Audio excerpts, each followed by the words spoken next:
אפשר? אני רוצה להגיד משהו אחד לאותה אמא שגילתה, שעכשיו יש לה, לבן שלה או לבת שלה אוטיזם.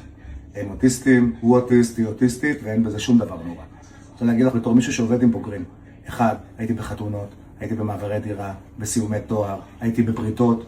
אין לא לוותר על אף חלום. לא לוותר על אף חלום של ילד רגיל, הם ילדים רגילים, הם יכולים להגיע להכל. היום אני אומר לך בתור מישהו שבא ועבד 20 שנה במקצוע. אם פעם היינו נאבקים על תוכניות דיור, על תעסוקה, על כל מיני דברים בסיסיים, אנחנו מדברים על זוגיות ועל הקמת משפחות. ועד שהילדים שלך הגיעו לבגרות, כאילו כבר זה יהיה אחרת.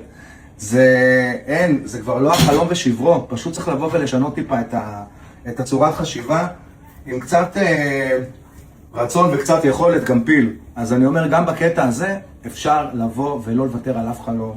צריכים לצאת רגע מהאבל, לא קרה שום דבר, הילד שלך אותו ילד חמוד, מתוק, אהוב, אבל הפעם אפשר לבוא ולהבין בדיוק מה הבעיה ואיזה התאמות הוא צריך, ואם פעם היו אומרים להורים תצטרכו להתאים מחדש את המציאות ואת הילד לציפיות שלכם, לא, הציפיות צריכות להישאר אותו דבר, החלומות אותו דבר, הדרך הולכת להיות שונה, וזה כל הסיפור, זה העניין של האבחון. אז צריך להרים חזרה את השמיים, שום דבר נורא לא קרה, זה חשוב.